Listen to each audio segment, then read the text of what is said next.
Welcome back to the Sharing English podcast, where we explore stories from the English-speaking world, spoken slowly and clearly for curious English learners like you. Let's get started.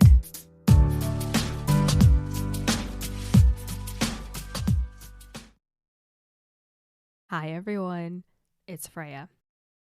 Earlier this week, August 26th specifically, was Women's Equality Day in the United States. So with that in mind, in this week's episode, we're talking about an important story from American history, really world history, the women's suffrage movement. In other words, how women won the right to vote in the United States.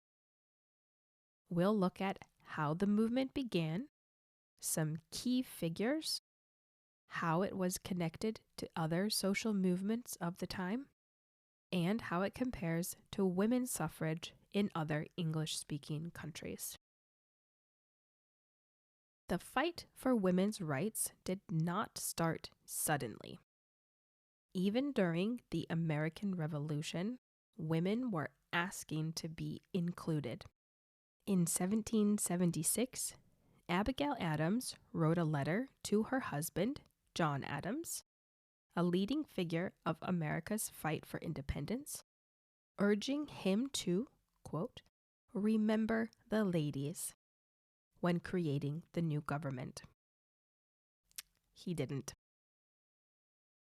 In the 1800s, women in the U.S. could not vote, could not own property, nor could they serve in government.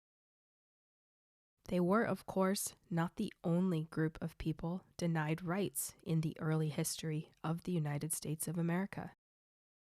These histories of the different groups' fight for rights were often intertwined or connected. Many women who later joined the suffrage movement had already been involved in abolition, which was the movement to end slavery, and temperance, the movement to reduce alcohol use. These movements helped women organize, speak publicly, and fight for change.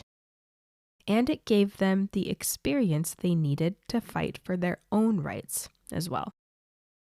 In 1848, a group of women led by Elizabeth Cady Stanton and Lucretia Mott held the Seneca Falls Convention in Seneca Falls, New York. This was the first major public meeting for women's rights in the U.S. Stanton wrote the Declaration of Sentiments, which was a document demanding equal rights, including the right to vote. It was signed by the women and men who supported the movement. Over the following decades, women like Susan B. Anthony, Sojourner Truth, and Ida B. Wells became important leaders for the movement. Anthony traveled across the country giving speeches and organizing petitions. Sojourner Truth, a formerly enslaved woman, connected women's rights with racial justice through her famous speech, Ain't I a Woman? And Ida B. Wells fought against both sexism and racism, reminding the movement to include Black women too. After the Civil War, the 15th Amendment to the United States Constitution gave African American men the right to vote. Women were still excluded from this part of the political process, though. Some suffrage activists were disappointed and angry. The movement split for a while, but later reunited to form the National American Woman Suffrage Association, or NAWSA. Women used many different strategies: marches, speeches, lobbying politicians, and even getting arrested. One group, led by Alice Paul, organized a 1917 protest in front of the White House. It was the first time anyone had ever done that, and since then, protesting in front of the White House has become an important part of the American political process. The U.S., though, was not the first English-speaking country to give women the right to vote. New Zealand was the first in 1893. Australia followed in 1902.